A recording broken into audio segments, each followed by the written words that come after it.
Hey everyone, welcome back. Today I'm actually going to be doing another swap on my Joy-Cons. So if you've seen the last video, I did this purple shell swap with just the regular buttons on here, but I did get a kit sent to me from eXtremeRate. So I'm going to show you, how I got to this point today and a little bit more of a fast forward approach. But here is the D-pad. This is the new version versus, the original on the Switch 2.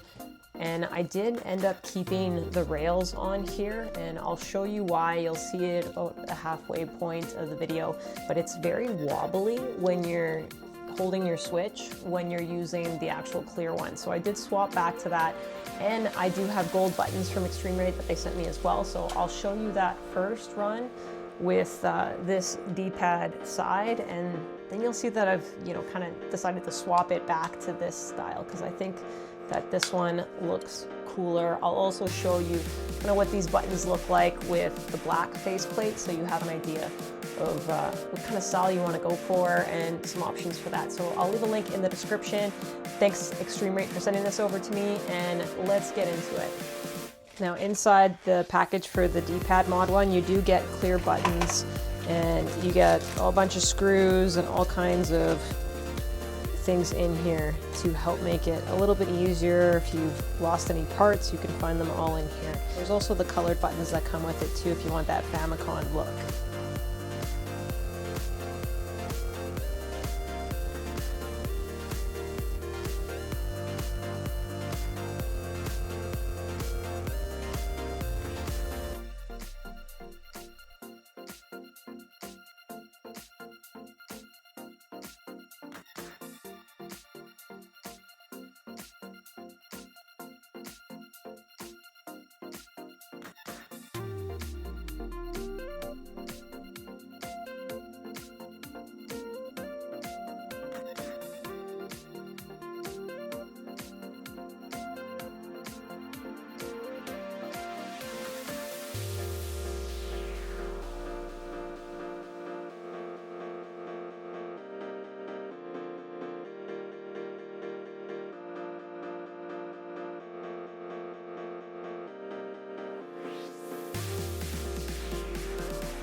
Now the last time that I did this, I didn't change out the actual rail, and the buttons I left the same, but changing out the buttons definitely makes it a lot harder, and especially the rail. The rail is a little tricky too, but you just want to make sure after you've done this that it's going to stay on there.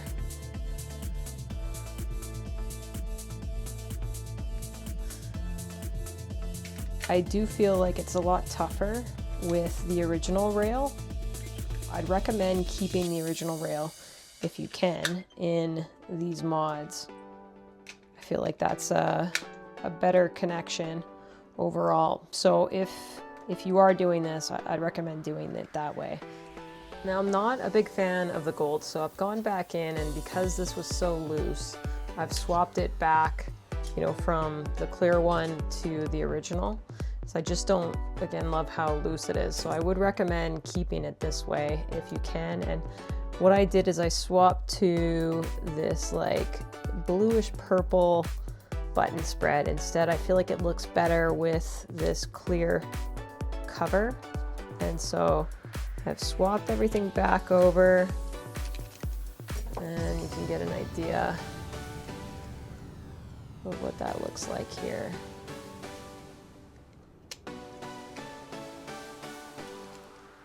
So I feel like this is a better color scheme than the gold. I mean, the gold's still cool, but it probably look better with like a black, you know, if you were just reshelling the original with the gold, I think that would look better than with the clear, but you get an idea at least of what the clear looks like.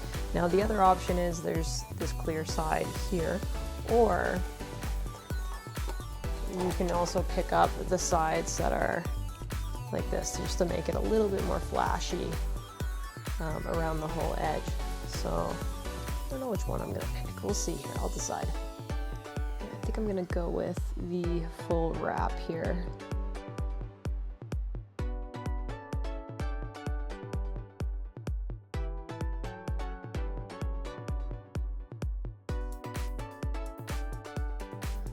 Alright, so all the screws are back in. Go ahead and put this back together. So I think this looks a lot better than the gold again.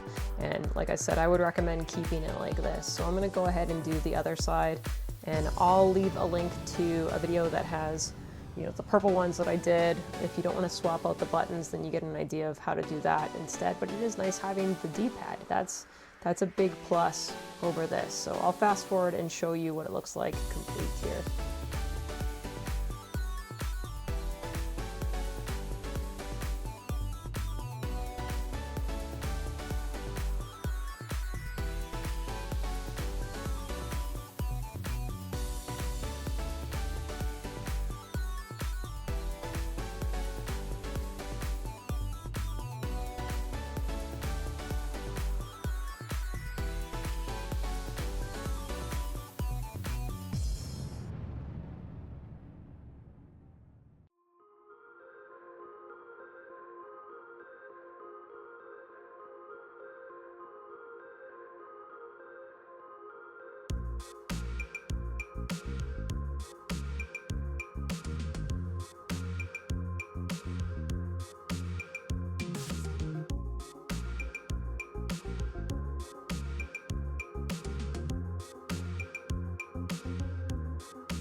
I've made a few changes throughout, and changing from gold, taking a look at what it looks like with these buttons on the black. I think these buttons actually look really cool with black faceplate, and this is just a dbrand skin if you're wondering what that is.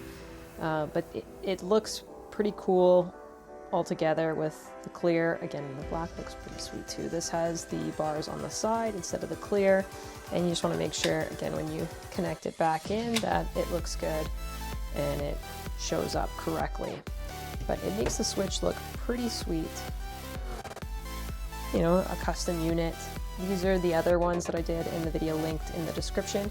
And again, I paid for these ones myself, but eXtremeRate did send me, these buttons and the gold ones that I, swapped out of to test, take a look at, and install. This is a harder install than you would expect with the Switch 2. The Switch 1 was easier to do for the shell swap. There's a lot of screws, there's a lot of intricate little parts in here. And again, I don't recommend swapping this part out. As you've seen at that halfway point, when I was done this first one, it's very wobbly with the one that comes from eXtremeRate, and I don't think that's really a fault of eXtremeRate per se. It's just there's just a nice tight fit with the original ones from Nintendo, and so if you want that tighter connection, I would recommend just sticking with this. And obviously it's not ideal to have the color scheme there, but if you can't swap out the joystick colors like here, which you can't, but I think eXtremeRate is actually coming out with one that has different colors. So, I mean, if you're matching it anyway, it's not a big deal, Still looks cool, still looks different. But let me know what you think in the comments. If you enjoyed this, hit that like button, subscribe if you haven't already, and take care until the next one.